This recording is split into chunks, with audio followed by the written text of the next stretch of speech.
యోగాతో బరువు తగ్గటం సులభం కేవలం 21 రోజుల్లో.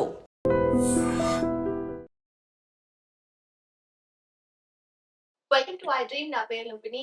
వర్కింగ్ విమెన్ కి ఫ్యామిలీ సపోర్ట్ ఎలా ఉండాలి, ఫ్యామిలీ నుండి వాళ్ళు ఎలాంటి సపోర్ట్ వీళ్ళు తీసుకోవాలి, at the same time vice versa వీళ్ళ నుండి ఫ్యామిలీకి ఎలాంటి సపోర్ట్ ఉండాలి డిస్కస్ చేద్దాం. ఈ రోజు మనతో పాటు ఉన్నారు Vedic nutritionist and spiritual healer అలాగే లైఫ్ కోచ్ వనజ రామశెట్టి గారు. ఆవిడతో మాట్లాడదాం.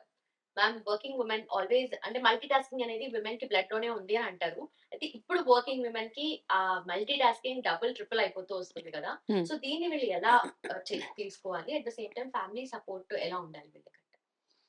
ఐ థింక్ వర్కింగ్ ఉమెన్‌కి ఫ్యామిలీ సపోర్ట్‌కొస్తే గనక వన్ ఈస్ ఎమోషనల్ సపోర్ట్ చాలా చాలా అవసరం వీళ్ళకి. And respect. Okay. They should be respected. చాలా ప్లేసెస్‌లో ఏంటంటే వాళ్ళని జడ్జ్ చేసేస్తా ఉంటారు. పొద్దున్న ఎళ్తది, రాత్రొస్తది. ఇది number first and foremost thing. చాలా కేసెస్‌లో అట్లా. మీరు చెప్తుంటే అది కూడా అత్త టోన్ లో నాకు రీసౌండ్ వినిపిస్తుంది. ఇలా అంటారు అని చెప్పి. యాక్చువల్లీ అట్లా ఉందమ్మా. ఎందుకంటే ఆ అమ్మాయి తెచ్చే ఎర్నింగ్స్ కావాలి. ఎందుకంటే ఇప్పుడంతా డబుల్ ఇన్‌కమ్ గ్రూప్సే కదా! ఎక్కడ సింగిల్ ఇన్‌కమ్ మీద ఎక్కడ నడిపించే ఆస్కారమే లేదు. ఏదో ఒకటి ప్యారలల్‌గా ఒక ఇన్‌కమ్ ఉంటేనే ఒక ఫ్యామిలీ అన్నది నడుస్తది. అట్లా మోస్ట్ ఆఫ్ ది కేసెస్ ఇప్పుడు ఇద్దరు వర్క్ చేస్తారు. అన్‌లెస్ ఏదో మెటర్నిటీస్ అట్లాంటివి తప్పిస్తే, బ్రేక్స్ తప్పిస్తే ఇది. అండ్ అన్నిటికంటే ఇంపార్టెంట్‌గా అమ్మాయిలకి కావాల్సింది, వర్కింగ్ వుమెన్‌కి కావాల్సింది ట్రస్ట్. ఆ ట్రస్ట్ ఎప్పుడైతే ఫ్యామిలీ ఇస్తదో, okay. You do what you want to. You go to work. We are there to you. We are there for you అని ఎప్పుడైతే ఆ ట్రస్ట్, ఆ ఎమోషనల్ సపోర్ట్, ఆ రెస్పెక్ట్ ఈ 3 అవసరం ఆడవాళ్ళకి, వర్కింగ్ వుమెన్ అందరికీ. This is one side of it. ఈ 3 ఉన్నప్పుడు she will grow in her career also. అట్లా గ్రో అవుతూ ఫ్యామిలీకి కూడా సపోర్ట్ చేస్తారు. ఖచ్చితంగా చేస్తారనమాట. అంటే తన ఈ స్టార్టింగ్‌లో చెప్పారు చూడండి మీరు. విమెన్ ఆర్ మల్టీ టాస్కర్స్ అనేసి. సో, డెఫినెట్‌గా she'll do multi tasking. She'll take care of the in-laws. కొంచెం సపోర్ట్ అటునుంచి వస్తే everything is give and take కదా! అక్కడి నుంచి ఏమొస్తదో మనం అదే ఇస్తాము. చాలా కేసెస్‌లో. కొన్ని కేసెస్‌లో కొంచెం యారగెంట్ అయిపోతారు. కొంచెం గ్రో అవుతున్న కొద్దీ కెరీర్‌లో సాలరీ పరంగా ఒకవేళ హస్బెండ్ కంటే ఒకవేళ వైఫ్ ఎక్కువ ఎర్న్ చేస్తుందంటే, అమ్మాయికి ఎక్కడో ఒక పాయింట్‌లో కొంచెం యారగెన్స్ వచ్చేస్తది. ఇంకా టైం బాగోలేక హస్బెండ్ జాబ్‌లెస్ ఉన్నాడనుకో, ఈ అమ్మాయి ఒక్కటే ఎర్న్ చేస్తున్నప్పుడు, అక్కడ చాలా కాంప్లికేటెడ్ అయిపోతది సిట్యుయేషన్. ఒక పాయింట్ వరకు ఓకే. కొంతమంది చాలా మెచ్యూర్డ్‌గా ఆలోచిస్తారు అమ్మాయిలు. ద విమెన్ చాలా ఆలోచిస్తారు. Okay. My husband is jobless. Let me ఆ జాబ్‌లెస్ ఎలా అంటే సడెన్‌గా హస్బెండ్ జాబ్ ఏదో రెసెషనో లేకపోతే లే ఆఫ్సో అయిపోయినప్పుడు అర్థం చేసుకుంటారు. అట్లా అర్థం చేసుకొని కొంతమంది సపోర్ట్ చేస్తారు. కొన్ని సార్లు ఏమవుతదంటే హస్బెండ్ అసలు జాబే చేయడు. His dependency is totally on the wife. అట్లాంటప్పుడు ఏంటంటే నువ్వు జాబ్ చేసే ఆస్కారం నీకు లేదు, జాబ్ చేయలేవన్నప్పుడు స్టార్ట్ సపోర్టింగ్ యువర్ వైఫ్. అన్ని విషయాల్లో సపోర్ట్ చేయాలి. పిల్లల్ని స్కూల్‌లో డ్రాప్ చేయడం దగ్గర నుంచి తీసుకురావడం. Because she is earning for you. కొన్ని కేసెస్‌లో ఏంటంటే ఈమెకి చాలా హెడ్ స్ట్రాంగ్ అయిపోతది. నేనే ఎర్న్ చేస్తున్నాను కాబట్టి she will start treating everybody like slaves అన్నమాట ఇంట్లో. నేను చెప్పిందే వినాలి. సో, ఇట్లా మల్టిపుల్ ఉన్నాయన్నమాట. ఇట్స్ నాట్ లైక్ స్టాండర్డ్‌గా ఒకటే బిహేవియర్ లేదు. ఒక్కొక్కళ్ళ ఎర్నింగ్ కెపాసిటీని బేస్ చేసుకొని, ఒక్కొక్కళ్ళ బిహేవియర్ ప్యాటర్న్ ఏదైతే ఉంటదో అది మారతా ఉంటది. వాళ్ళ మెచ్యూరిటీ లెవెల్స్, వాళ్ళు సొసైటీని ఎట్లా చూసారు, వాళ్ళ ఫ్యామిలీ ఏంటి, వాళ్ళ బ్యాక్‌గ్రౌండ్స్‌ని బేస్ చేసుకొని వాళ్ళ బిహేవియర్ అట్లా ఉంటదన్నమాట. ఇవన్నీ పక్కన పెట్టేస్తే, ఆడవాళ్ళ విషయానికొచ్చేటప్పటికి ప్రతి ఒక్క ఏజ్, హార్మోనల్ ఇంబాలెన్సెస్ ఇవి గూడా మనం కన్సిడర్ జేయాలిక్కడ. సో, ఒక్కొక్కసారి సడెన్‌గా ఫ్లేర్ అప్స్ అయిపోతూ ఉంటాయి. ఫర్ ఎగ్జాంపుల్ ఒక 40 దాటేసిన వాళ్ళకి మెనోపాజ్ సింప్టమ్స్ వచ్చేసి, వాళ్ళు ఇరిటేట్ అయిపోతూ ఉంటారు. ఆ టైంలో దట్ ఈస్ వెన్ నేను స్టార్టింగ్‌లో చెప్పాను కదా! సపోర్ట్ అవసరం. అర్థం చేసుకోవడం అవసరం. ఆ టైంలో okay. They need to ask why are you behaving like this? ఎందుకు? ఈ బిహేవియర్‌లో ఎందుకింత చేంజ్ వస్తుంది? Is there anything which you need or is there anything which we can support you with? ఇట్లాంటి క్వెషన్స్ ఎప్పుడైతే అడగరో ఫ్యామిలీ వాళ్ళు, డెఫినెట్‌గా ఆడవాళ్ళకి ఒకలాంటి ఇరిటేషను, నా కోసం ఎవ్వరు లేరన్న ఒక థాట్ వచ్చేస్తదనమాట. అమ్మాయిల్లో ఒకవేళ ఎక్కువ పే స్కేల్స్ ఎక్కువగా ఉండి చాలా ఎర్న్ చేస్తున్నప్పుడు కొంచెం యారగెన్స్ ఎక్కడో ఉంటది. కాకపోతే అవన్నీ కంట్రోల్‌లో పెట్టుకుంటే బెటర్‌గా ఉంటది. ఒకవేళ నిజంగా మనకి మన ఫ్యామిలీ అవసరము. ఏమవుతదంటే పిల్లలున్న వాళ్ళకి మీద ఇంపాక్ట్ పడిపోతది. వాళ్ళ పిల్లల మీద ఎక్కువ ఇంపాక్ట్ పడతదనమాట. వాళ్ళకి ఎవరిని రెస్పెక్ట్ జేయాలి, ఎవరిని రెస్పెక్ట్ జేయకూడదన్నది కన్‌ఫ్యూజన్‌లో పడిపోతారు పిల్లలు. But all said and done ఒకవేళ విమెన్ వర్కింగ్ అయితే గనక only with family support. She can do good in life. ఆ ఫ్యామిలీ సపోర్ట్ ఎక్కడైతే మిస్ అయిపోతుందో, అంటే ఏంటంటే కంప్లీట్‌గా ఒకళ్ళ మీదే బర్డెన్ షిఫ్ట్ చేసేస్తా ఉంటారు కొంతమంది. ఇట్లా కొంతమంది వస్తూ ఉంటారు కౌన్సెలింగ్‌కి మన దగ్గరికి. వచ్చినప్పుడు చాలా బాధపడుతుంటారు. దే డోంట్ అంటే మనం ఒక సైడే వింటూ ఉంటాం కదా! If there is any problem husband at least సపోర్టివ్‌గా ఉండాలి. ఇన్‌లాస్ కొంచెం సపోర్టివ్‌గా ఉండాలి. ఓకే అమ్మా ఒక మీటింగ్ ఉంటే ఎళ్ళు. ట్రస్ట్ ఇక్కడ నేను అన్నాను కదా! When there is no trust చాలా సార్లు ఏంటంటే జడ్జ్ చేసేస్తా ఉంటారు.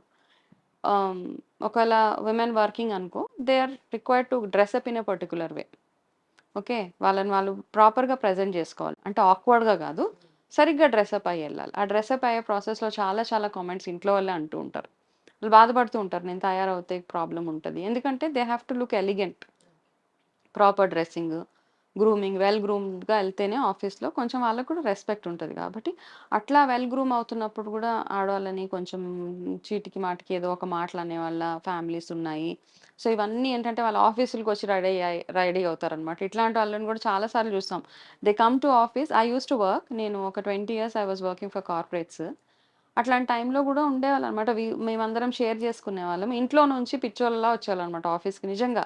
జస్ట్ కమ్ సో షాబీ ఎలా పడితే అట్లా వచ్చేసేవాళ్ళు. ఆఫీస్‌కొచ్చిన తర్వాత కొంచెం ఎర్లీగా వచ్చి ఓ 15 minutes because they know that is required at work. కొంచెం ఎలిగెంట్‌గా కనపడాలి. ఎక్కడైనా అంతే. ఎట్లా పడితే అట్లా ఎళ్తే కార్పొరేట్ ఆఫీసెస్‌లో especially it doesn't work that way కదా! సో, వాళ్ళు పాపం ఆఫీస్‌కొచ్చి ఆఫీస్‌లో తయారయ్యి మళ్ళీ ఇంటికెళ్ళేటప్పుడు they used to just go back normal. So, ఇలాంటివన్నీ చూస్తున్నాం. సో, కొంచెం ఫ్రీడమ్. వర్క్ చేసే వాళ్ళకి గూడా ఫ్రీడమ్ ఉండదు చాలా కేసెస్‌లో. వర్క్ చేసే అమ్మాయిలకి ఎక్కువ ఫ్రీడమ్ ఉంది. ఎక్కడున్నావు? ఏం చేస్తున్నావు? ఎవరితో మాట్లాడుతున్నావు? వాట్సాప్స్ ఏం చూస్తున్నావు? సో, ఇట్లాంటివన్నీ అన్నమాట. There is so much for a working women. Okay. కొన్ని కొన్ని కేసెస్ అయితే చాలా ఎక్స్‌ట్రీమ్స్ ఉంటాయి. వాళ్ళు వర్క్ చేయాలి. వాళ్ళు తెచ్చే సాలరీ వాళ్ళకవసరం ఫ్యామిలీకి. కానీ వాళ్ళకివ్వాల్సిన ఫ్రీడమ్ వాళ్ళకివ్వరు. అన్నీ రెస్ట్రిక్షన్సే. అమ్మాయి తెచ్చిన సాలరీ అంతా ఇంట్లోనే ఇచ్చేయాలి. For every auto, every cab రోజుకి 200, 300 అడిగి ఎళ్ళాల్సిన సిట్యుయేషన్స్ చాలా మందున్నారు. సో, అట్లా ఉన్నప్పుడు వాళ్ళకేంటే జీవితం మీద విరక్తి. వాళ్ళెందుకు బ్రతుకుతున్నారు? వాళ్ళెందుకు వాళ్ళ పర్పస్ ఆఫ్ లైఫ్ ఏంటి? ఇంత చదువుకొని, ఇంత జేసి, ఇంత సంపాదించి, ఇంత మంచి జాబ్ తెచ్చుకొని for every penny I have to depend on somebody అన్న కేసెస్ చాలా ఉన్నాయి కాబట్టి నెట్ ఏంటంటే the women who is working ఆడవాళ్ళు ఎందుకంటే వాళ్ళంత చదువుకున్నారు కదా! ఎన్నో ఏళ్ళు బీటెక్‌లు ఎన్నెన్నో డబ్బులు ఖర్చు పెట్టి చదువుకున్నారు. ఆ చదివిన దానికి ఒక పర్పస్ ఉండాలి. So, they are working. ఆ వర్క్ చేసిన తర్వాత మ్యారేజ్ చేసుకుంటారు. మ్యారేజ్ చేసుకున్న తర్వాత ప్రాపర్ ఫ్యామిలీ సపోర్ట్ ఉంటేనే వాళ్ళు ఆ జాబ్‌లో ఎదగగలుగుతారు. అలా ఎదిగితేనే ఇంకా మిగతా ఫ్యామిలీకి కూడా సపోర్ట్ చేయగలుగుతారు. So, respect them, trust them and give them the freedom అంతే. ఈ 3 will work for women. Okay. But end of the day it's not about money. అసలు ఫైనాన్షియల్ దాని కోసం కాదు. మిగతా విషయాలలో ఉండాలి వీళ్ళకి అండర్‌స్టాండింగ్ అని అంటూ ఉంటారు. బట్ మళ్ళీ చూస్తే మళ్ళా ఫైనాన్సెస్ దగ్గరనే ఏదో ఒక ప్రాబ్లమ్ వస్తుంది. ఫైనాన్స్ దగ్గరే వస్తది. Any problem comes with money. Okay. So, కొంతమంది మ్యూచువల్ అండర్‌స్టాండింగ్‌తో ఇద్దరు కలిసి ఓకే. ఇది సేవ్ చేద్దాము. ఈ నీకొచ్చే సాలరీ దీనికి ఖర్చు పెడదామని అనుకుంటూ ఉంటారు. అంతే. ఇంకొంతమంది ఏంటంటే మొత్తం నాకే అప్పచెప్పు. ఆ! ఏది ఎక్కడికెళ్ళాలి, ఎలా ఖర్చు పెట్టాలని నేను డిసైడ్ చేస్తా. ఇలాంటి వాళ్ళు కూడా ఉంటారు గదా! ఎగ్జాక్ట్‌లీ. దాన్ని ఇంకా ఎలా ఏం చేయాలి? దానికి వేరే సొల్యూషన్ లేదా? వాళ్ళకేంటంటే ఫస్ట్ ఆఫ్ ఆల్ ఏంటంటే వాళ్ళ నీడ్స్ ఏంటన్నది వాళ్ళకి అర్థం కావాలి ఫస్ట్. ఓకే. వాళ్ళ ఫ్యూచర్ ప్లానింగ్ ఒకటి. అట్‌లీస్ట్ ఓ 10 ఇయర్స్ ఏంటి? మనకి పిల్లలేంటి? వాళ్ళ ఫ్యూచర్ ఏంటి? ఇద్దరు బాగా ఎర్న్ చేస్తుంటే ఒకళ్ళు సంపాదనతోటి ఇల్లు నడిపిద్దాం. ఇంకొకళ్ళ సంపాదన వి కెన్ సేవ్ అన్న కాన్సెప్ట్ తోటి ఎళ్ళినోళ్ళు చాలా మందున్నారు. And there are so many good couple okay. వాళ్ళసలేం ఈ మనీ అన్నది రానే రాదు. They both earn, they both save. ఇద్దరికి ఇండిపెండెంట్‌గా వాళ్ళకేంటంటే they are having that right to take a decision అన్నమాట. Investment decisions. ఇప్పుడు ఆ అమ్మాయి for example I'm working. I used to work. I used to take a decision. I want to buy a land somewhere. I had that freedom to go and invest there అన్నమాట. There was no question mark. అట్లాంటి support ఉన్నప్పుడు ఆడవాళ్ళు కూడా full స్పీడ్‌లో ముందుకెళ్ళిపోతా ఉంటారు. కాబట్టి first of all you need to understand మీ నీడ్స్ ఏంటి? మీ రిక్వైర్మెంట్స్ ఏంటి? మీ ఫ్యామిలీని మీరు ఎట్లా how do you want to tune your family? మీ పిల్లలు what is that you want your children to learn from you? ఇవన్నీ ఫస్ట్ అర్థం చేసుకుంటే మన ఫ్యామిలీని చక్కగా సపోర్ట్ చేసుకుంటూ వర్కింగ్ వుమెన్స్‌ని హ్యాపీగా సపోర్ట్ చేస్తే you can add lot of assets to your self. Thank you so much. Yeah! And for more videos, Please subscribe to iDream. Please subscribe to iDream. Please subscribe iDream. And please subscribe to iDream. For more videos, subscribe to iDream. please like, share and subscribe to the channel. Congratulations, iDream. Subscribe to iDream. Subscribe to iDream. So subscribe to iDream Media. iDream కి iDream team అందరికి huge congratulations. Please subscribe iDream Media. Please subscribe to iDream. Subscribe iDream. Please subscribe to iDream. iDream అంటే నా కళల ఛానల్ను subscribe చేసుకున్న నోరు తిరుగుతలేదు, మీరైతే గంట గుర్తు కొట్టండి. For more such videos, please subscribe to iDream. Subscribe to iDream. Please subscribe to iDream. Please subscribe iDream Media. Please do subscribe to iDream. Please subscribe to iDream Media. For best entertainment and information, please subscribe iDream. And don't forget to subscribe to iDream.